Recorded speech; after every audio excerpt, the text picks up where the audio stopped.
Thomas and friends, making tracks to great destinations.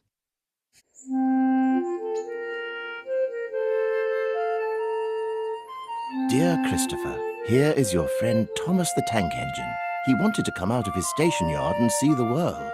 These stories tell you how he did it. I hope you will like them because you helped me to make them. Your loving Daddy.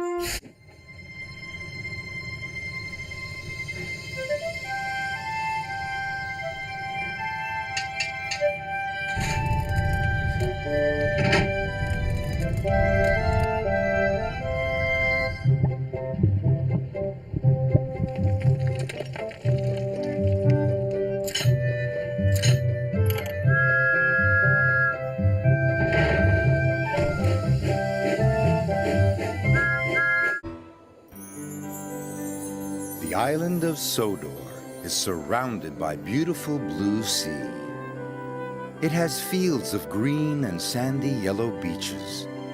There are rivers, streams, and lots of trees where the birds sing. There are windmills and a coal mine, and docks where visitors to the island arrive. The island also has lots and lots of railway lines. Who's that puffing down the track? It's Thomas! Hello, Thomas! Hello, everybody! Welcome to the island of Sodor.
One day, Thomas was at the junction when Gordon shuffled in with some trucks.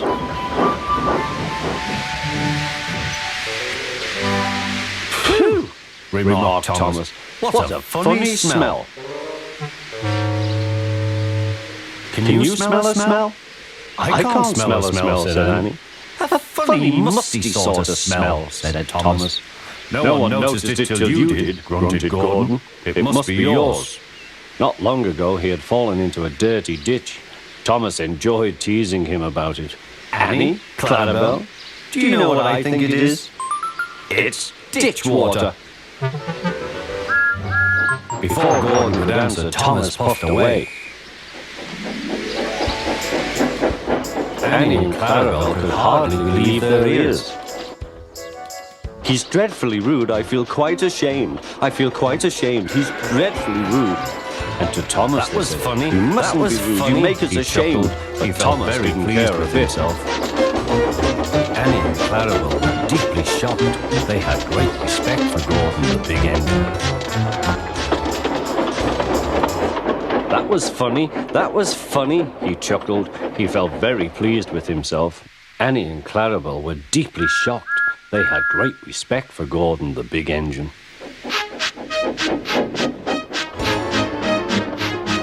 Thomas left the coaches at the station and went off to a mine for some trucks. Long ago, miners digging for lead had made tunnels under the ground. Their roofs are strong enough to hold up trucks, but not the weight of engines. A large notice warns them not to enter the area. "Danger! Engines must not pass this board."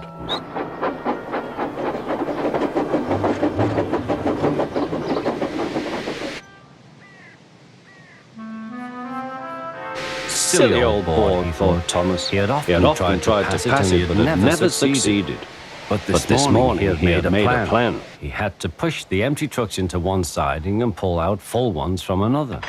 "Come on," waved the fireman. The driver leaned out of the cab to see where they were going. "Now," said Thomas to himself. The fireman went to turn the points. "Now for my plan," thought Thomas. Laughed Thomas. Pumping the trucks fiercely, he jerked his driver off the footplate and followed them into the siding. "There's no danger, there's no danger." "Look out," shouted his driver. Come back, yelled his driver. "Fire and smoke," said Thomas. "I'm sunk." And he was. Thomas could just see out of the hole, but he couldn't move. Oh dear, he said, I am a silly engine. And a very naughty one, too. I saw you, said the Fat Controller. Please get me out. I won't be naughty again. "I'm not sure," replied the Fat Controller. "We can't lift you out with a crane. The ground's not firm enough. Let me see. I wonder if Gordon could pull you out." "Yes, sir," said Thomas nervously. But he didn't want to meet Gordon just yet. "Down the mine, is he?" laughed Gordon. What a joke. Chortle, puffing to the rescue. "Poof, poof, poof, little Thomas. We'll have you out in a couple of puffs."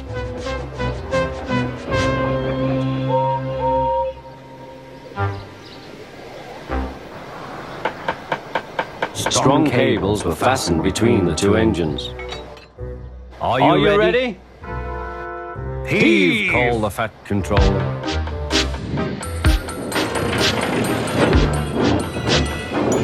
It was a lot harder than they all thought.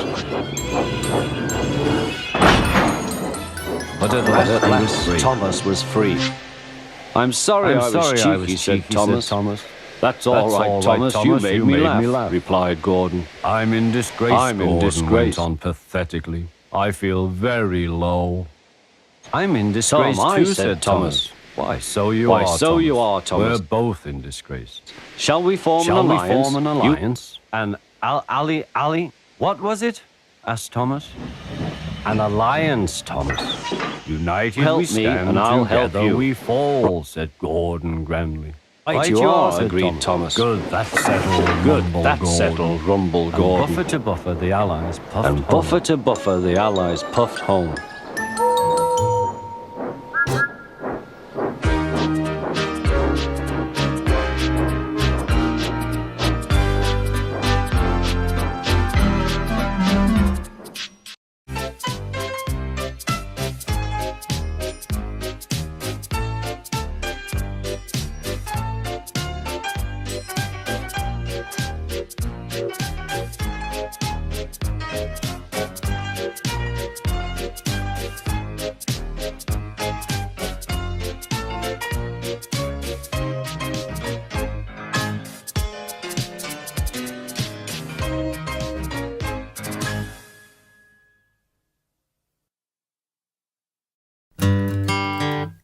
Thomas is a tank engine who lives at a big station on the island of Sodor.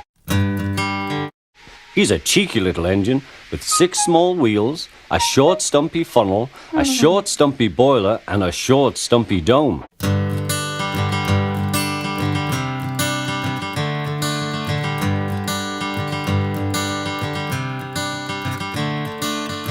Another turning point, a fork stuck in the road. Time grabs you by the wrist, directs you where to go. So make the best of this test and don't ask why. It's not a question but a lesson learned in time. It's something unpredictable, but in the end is right. I hope you had the time of your life. The engine tracks as well, alongside it, with it, fly over bridges and track with it. It can do anything. So take the photographs and still frames in your mind, hanging on a shelf in good health and good time. Tattoos and memories and dead skin on trial. For what it's worth, it was worth all the while. It's something unpredictable, but in the end is right. I hope you had the time of your life. Well, I get a bit of lip from one or two of them, you know. Gordon's a little bit reluctant to turn out in the morning. He's a good engine in the afternoon. Whereas Percy and Thomas love the morning. Yeah, they're very different. And I'll break your door in. I'm glad the little girl wrote to us, whispered Thomas to Percy. Isn't it wonderful what happiness a letter can bring? 3 cheers for the Queen! Beep, beep! Quiet! It's something unpredictable, but in the end it's right. I hope you had the time of your life. Well, if I said no, I think it would be true, because I don't think I'd have ever gone into this if I'd thought that there was too much of a risk. I mean, it was a gut instinct. I think that's what surprises me, that really sort of pleases me, is the extent to which Thomas appeals to children everywhere in the world. It's something unpredictable, but in the end is right. I hope you had the time of your life.